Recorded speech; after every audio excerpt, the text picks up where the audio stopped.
Prime Minister Scott Morrison has used a third and final leaders' debate to criticise his opponent for supporting a minimum wage rise in line with inflation.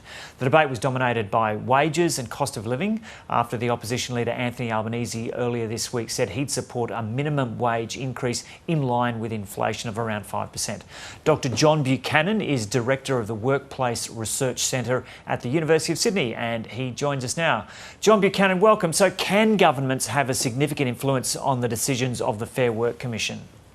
Yes, there's absolutely no doubt about that. They can't direct the Commission to make a particular decision at the federal level. At the state level, governments have legislated to say what the upper increase can be, but at the federal level, it's the Fair Work Commission or a special panel of it that makes the final decision about pay. But it listens to arguments from many people, and the Commonwealth Government, has quite some influence when it puts arguments. And have governments traditionally put arguments before the Fair Work Commission when it comes to making these decisions? If you look back at over 100 years of wages policy, yes, governments usually have put in a clear statement of what they think the state of the economy is and what the quantum of the wage increase should be. It's only in the very recent past that the federal government has basically squibbed it and just put a whole lot of data in front of the Commission and hasn't made a call on what the final number should be. And so does the minimum wage decision set an example for other wage decisions? I think this is the critical issue, and people have noted that Australian wages have been flat for a very long time. And that's because beginning with the New South Wales state government about 10 years ago, there was a legislative maximum of how big wages could rise. That then put if you like, a ceiling on how far wages could rise, and that's created what's called a community norm. I'm an expert in wages policy. I've been looking at this stuff for over 35 years, and the economy sets limits at above and below what wages can move, but the actual precise level at which wages are set is ultimately determined by institutional factors. And a notion of a community norm and what the Commission sets that notion of a community norm has a very big influence. And when setting that community norm, it listens very closely to the arguments of unions, employers, but fundamentally governments are regarded as a key player in the game. And despite that being a New South Wales state decision, do you think that had national implications? Oh, absolutely. Every state in the Commonwealth, in our federation, followed that lead. The federal government has had a tacit wages policy of holding wages way down below inflation and productivity movements, and that Australia has had basically active wage suppression for the last 10 years. It's well recognised in economics that wages should move with the cost of living and productivity. That's been a long-standing, it's almost like a deep empirical regularity.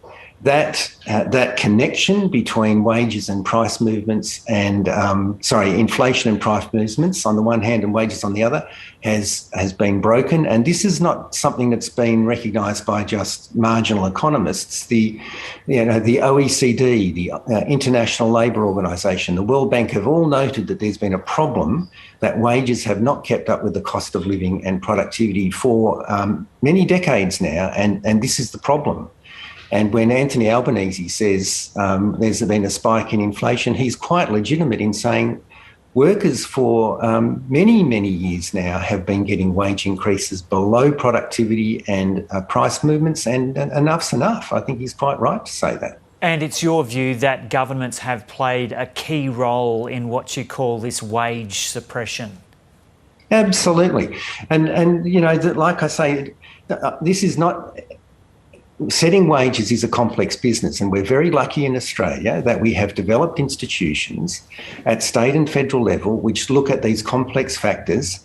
They make a decision every year, and then they come back and they make an assessment. Did we make the right decision? And if they made the wrong decision, they then recalibrate their decisions.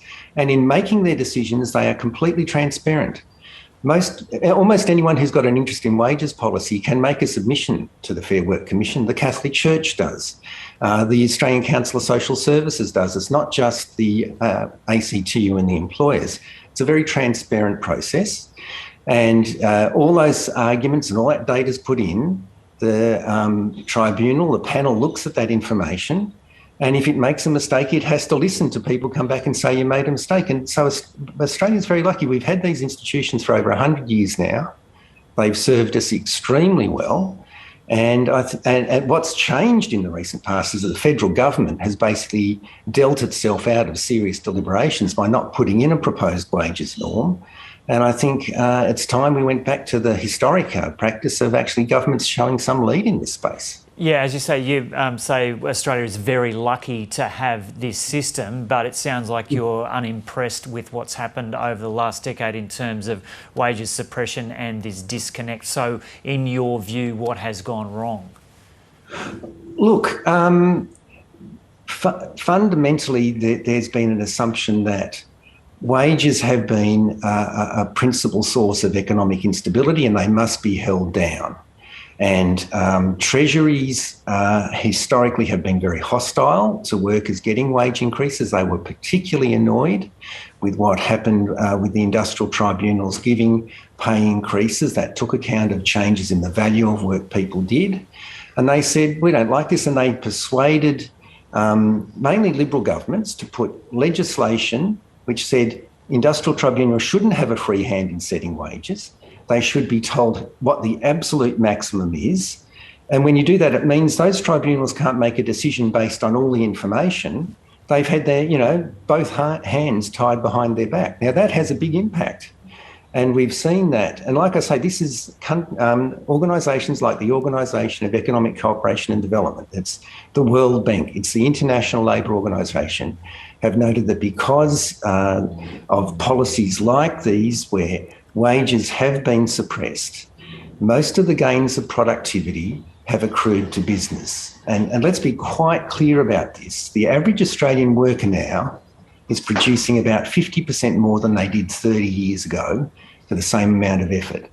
Most of that productivity gain has gone to business.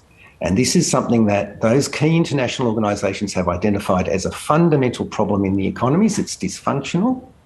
And unless we start to get back to a point where wages are linked more to the cost of living and linked to productivity, we're going to have unbalanced growth. And so that's what's being talked about now. But people say, and I heard the Treasurer say, Anthony Albanese was being economically reckless. Well, really, Anthony Albanese has, the OECD, the World Bank and the International Labour Organisation on his side on this particular issue. Yeah, we heard, I think, the Prime Minister yesterday with words to the effect that a wage rise like this would be pouring fuel on the fire of inflation and cost of living. What do you make of that characterisation of what Anthony Albanese has proposed? Look, we're in an election and people say things that they're incomplete statements. I haven't seen the precise statements of Anthony Albanese. I know that there's the quantum out there, but with our industrial tribunals, we have the capacity to be quite flexible in how we change policy. So the tribunal, for example, could say, we'll give the full 5% to the lowest income earners, but those at higher levels, even people around median earnings, will just say, no, you only get 3%. You can in fact have differential wage increases. You can stagger it over time. Australia in the 1980s and 1990s had big increases in its minimum award rates, but they were implemented over a 4 or 5 year period. So it's not like you just have to do it all in one hit.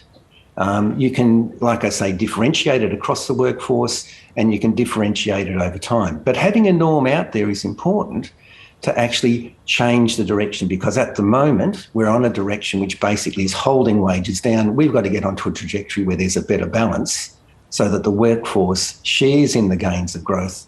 At the moment, it's been picking up the crumbs on the side. And we're coming to the end of this election campaign now. Key issue is wages. Anthony Albanese is saying under a Labor government, wages, you can be assured that wages would be higher. Scott Morrison is saying that's a con and that Anthony Albanese does not have a magic pen. Can one party make a claim that wages would be higher under its leadership or not? Do governments have a key influence over what happens in the wages system? Yes, look, I think They're a key influence. It's kind of like when you're making a cake. You've got to have a key ingredient. You've got to have bicarb of soda or eggs to make it rise or whatever. Government policies and government stances are a key ingredient, but they're not the whole story, right? So you can't say the government will decide on something and that will happen, but it will be an important player in the mix. Gough Whitlam, when he was elected, said he would use government policy and wages policy and set up government as an employer of choice and set a norm in that way. And that did have an effect. You've basically seen the New South Wales Liberal government say we're going to set a wages norm, we're going to be a model employer, but we're going to suppress wages. So governments can have a quite significant indirect impact. They can't determine exactly what happens, but they can shape the environment quite profoundly and have a major impact overall. John Buchanan, it's been really good having a chat to you. Thanks so much for your expert analysis. It's an absolute pleasure to talk with you. Thanks, Joe.